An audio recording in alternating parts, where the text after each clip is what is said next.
Now next is median nerve. So what is median nerve? So there are three nerves in forearm usually: median, ulnar in the anterior aspect, in the volar aspect, and radial nerve in the dorsal aspect of forearm. Okay.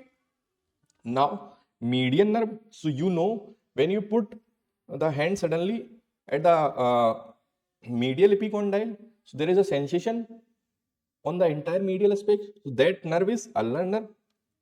So we know there is only two nerve in the volar aspect of forearm. So that is ulnar nerve. So other nerve is median nerve. Okay.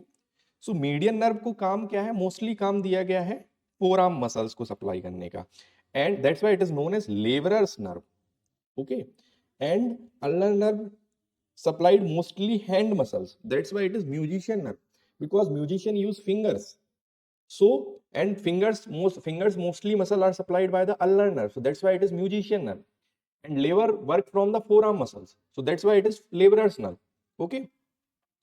So it supply all the flexors. Median nerve supply all the flexors of forearm except flexor carpi ulnaris. Name in itself written ulnaris. So it is supplied by ulnar nerve and one more muscle. There is a flexor digitorum profundus. So median nerve supply all the muscles of forearm, all the flexors of forearm except flexor carpi ulnaris and flexor digitorum profundus medial aspect. You have to understand medial aspect. Why medial aspect? Because we know ulnar nerve is going from the medial aspect. So obviously ulnar nerve is going through the medial aspect. So the muscle which came in journey of ulnar nerve, ulnar nerve supply those two muscles. Okay. So during the journey of ulnar nerve, he got medial aspect of flexor digitorum profundus.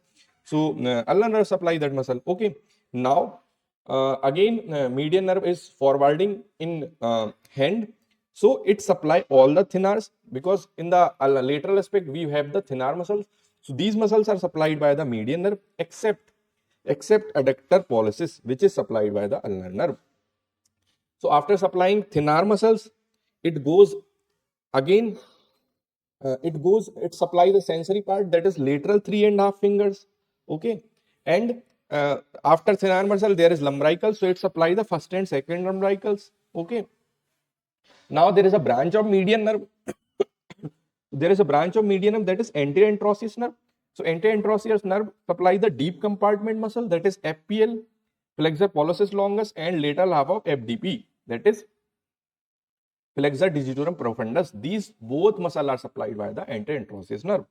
Okay. Now anterior interosseous nerve supply the flexor pollicis longus. So it flexes the thumb. And second is flexor digitorum profundus lateral aspect. So it flexes the finger. So both anterior interosseous nerve flexes the index finger and flexes the thumb. So it forms the O. If there is a injury of anterior interosseous nerve, the patient is not able to form the O. That is known as Clavin-Lewin sign. So it is exclusive for anterior interosseous nerve injury. Are you understanding? If there is a person who has Clavin-Lewin sign, then it is exclusive anterior interosseous nerve injury. It is a branch of anterior interosseous nerve. It is a branch of median nerve. Okay. And anterior interosseous nerve supply the flexor pollicis longus. So it helps in flexion of thumb. And it also supply the flexor digitorum profundus. So it helps in flexion of index fingers. So both helps in formation of O because of flexion of both fingers. Okay.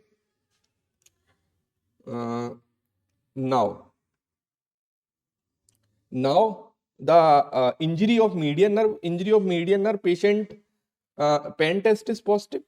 Pen test is positive. Why pen test is positive? Because injury of abductor pollicis brevis, which is supplied by the median nerve supply the orthonar muscles. Okay. Flexor Osner clasp hand. So flexor digitorum profundus is injured. Okay. So patient is not able to flex.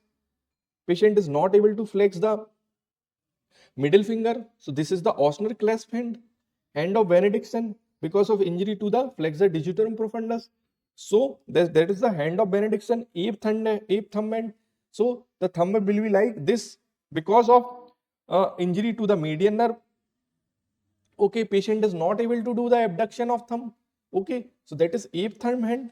So these are the tests of the median nerve injury, that is pen test, Osner cleft test, hand of Benedictson and ape thumb hand. These are the muscle injured in the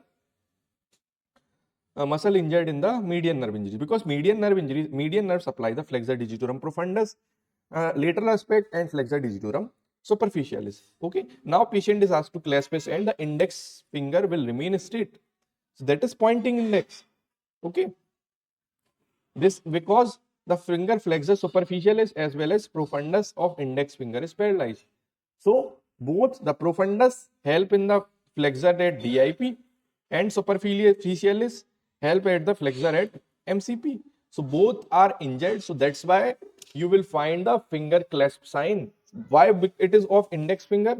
Because lateral half only is injured in median nerve.